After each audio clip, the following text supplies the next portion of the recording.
Hey, what's up everyone, Morey Croson here, and I just got done with a workout, and as I was going through, I was really starting to think about what are some of the best things that you could do as a quarterback to be able to really gain more arm strength, to be able to throw the ball further. And so what I want you to do with this video is just be able to specifically get some target areas that you could do over and over again over a period of time to really be able to maximize your performance with throwing. So as always, if you like the information, go ahead and click that thumbs up down below. Subscribe to the channel if you haven't already, and if you have questions, comments, recommendations, or anything like that, go ahead and leave those down below. We're gonna hop in the video right now.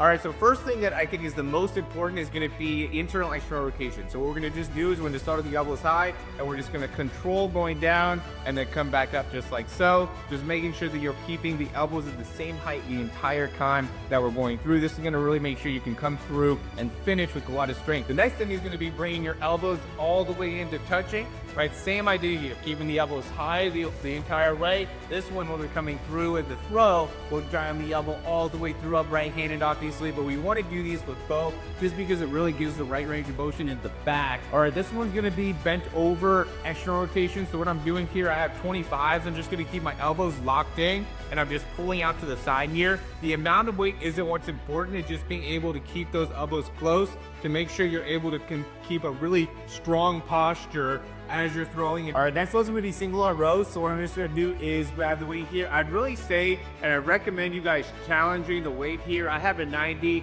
but being able to really add weight is gonna be important. Just when you're doing it, make sure you're keeping everything nice and tight as you're going through, right? So you don't wanna end up having to do any extra stuff with your spine. You wanna be able to keep everything nice and locked in as you're going through to make sure you're really strengthening the back.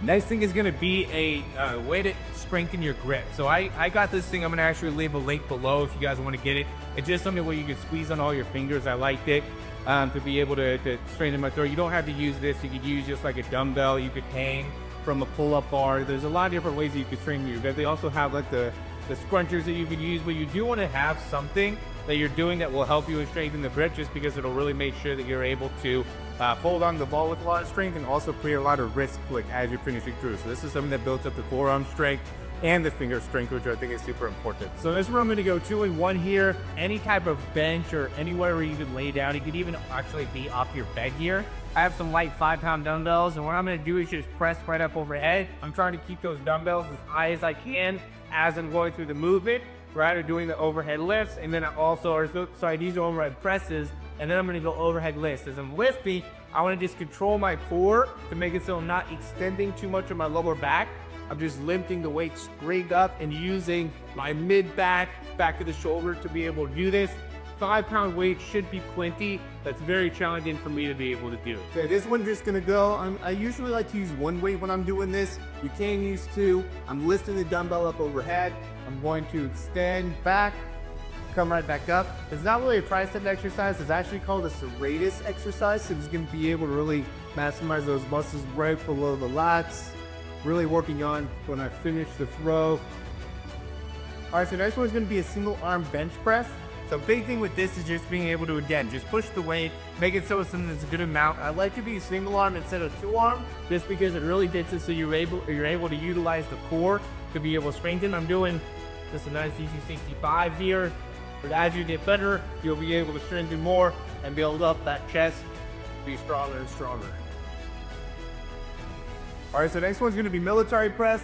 So I just have the weights just right up here by my shoulders. And what I'm just gonna do is just press right up overhead, making sure again that I'm not getting too much extension in the core. I'm keeping everything nice and straight all through my body as I'm lifting up overhead. This is a great one to be able to build up overall shoulder strength. You can do this with dumbbells.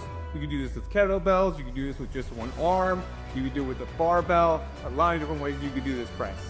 So I think a lot of those exercises that I went through, you can also use with bands. This one I'm just gonna do specific with the band just because it's hard to replicate, so it's a banded overhead press. So what I'm doing here is I'm creating extra rotation by just having to pull it back.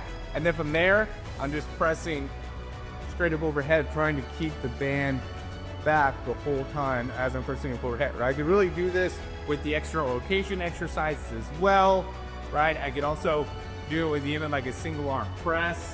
So you can use a lot of things for these bands to be able to get the same type of workout that I was doing with the dumbbells. All right, big thing with pull-ups that I would say here is you want to make sure to get your thumbs underneath You don't want your thumbs to be up top here. You just got to bump underneath, going through, being able to do pull-ups. I think is super important to be able to straighten up the lats. There's a lot of quarterbacks that struggle with being able to do pull-ups, and those same type of quarterbacks also struggle with some of the key things of being able to throw the ball really far. So really make sure that you're strong all through the shoulders, and the lats are a super huge muscle that's a part of your back to be able to really strengthen your overall throw. So first core exercise I think is pretty cool. It's just going to be a tall plank. Just staying with your hands right underneath your shoulders, being able to hold this for at least 3 minutes. I think is necessary to be able to really build up the shoulder strength needed and the core strength needed to be able to throw the ball far. Next is going to be side planks with the hip dip. So I start off in this position, being able to go through here, especially if you struggle with pull-up. This is a great exercise to be able to build up the lat, build up the shoulder strength, and also really strengthen the QL, which is super important, being able to maintain a really strong spine when you're throwing. Okay, I like this because you go up overhead, and being able to control up overhead, and then lifting your feet up and being able to flutter kick makes it so you're going to really focus on that lower back to make it so you're not going into too much extension there, and also being able to strengthen your core to make it so you're not going into, or you don't have any weakness within that anterior part of the core. Next one's going to be torso twist. So I have a weight here. I have my feet slightly off the ground, and I'm just rotating side to side through my core. This is a great one to be able to get more rotation, strengthen up your obliques, making sure you're really, again, strong through the midsection. If you don't have strength through your core, it's going to be hard to be able to throw the ball far. All right, next one's going to be just crawl. So I'm going to be starting with my knees pretty close to the ground, and I just want to be crawling forward and back, right? Being able to go opposite arm, opposite leg, being able to coordinate that movement makes it so you're able to really feel when you're able to lengthen and shorten through the rotational line of your shoulder to your hip. So this is a super important movement to be able to really use your leverage correctly when you throw it.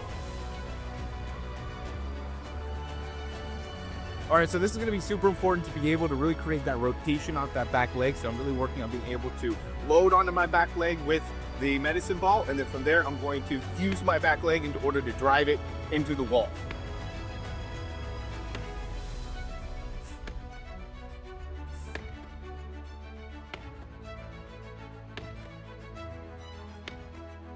All right, so this is gonna be a great one for really being able to absorb on that front leg as I'm stretching all my way through. I'm gonna do it on my left leg because that's gonna be my absorption leg, but I'm just gonna go and jump and land. I'm gonna go and turn 90 degrees. And I'm just gonna do that every direction, right? All 4 ways, and then I'm gonna go back the other way. So just one set is gonna end up being 8 jumps, being able to stabilize all the way through. All right, I'll just go onto the other leg. All right, only any type of plyo is going to be good to do here. What I'm just going to do is I'm going to land on one leg, jump up. If you're not familiar with plyos, I would start with just doing 2 legs, so land, then jump from there, right? But I'm going to go here, land on one leg, jump up, try to spend the least amount of time as I can. I'm really bending through my knees, bending through my ankles on each one. I usually alternate. I'll do like 10 on each side, just being able to, again, work on that absorption and work on my ability to really push off with a lot of force out of my feet. All right, another great one here is just going to be lateral jumps over the box. So what I'm doing here is another type of plyo, but I'm going to try to work on my lateral explosion here. And when I land, I want to try to spend the least amount of time on the ground as I possibly can.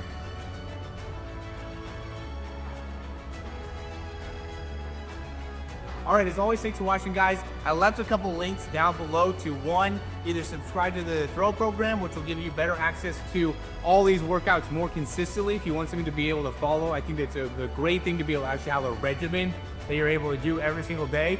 But also, if you have any, desire or need to be able to get a band, a dumbbell, or any of the other equipment needed within the actual workout and med ball, those will all be in the link down below. I think those will really help you in being able to get, again, a consistent regimen going. If you don't have the access to weights or to bands, it's super important to be able to have that, to be able to strengthen yourself for all like 12 bucks. I got you guys all the best deals to make sure that you're able to really save from a money perspective, but also get the most results to make it so you can actually throw the ball further and see some improvement. So as always, thanks for watching. We'll talk to you soon.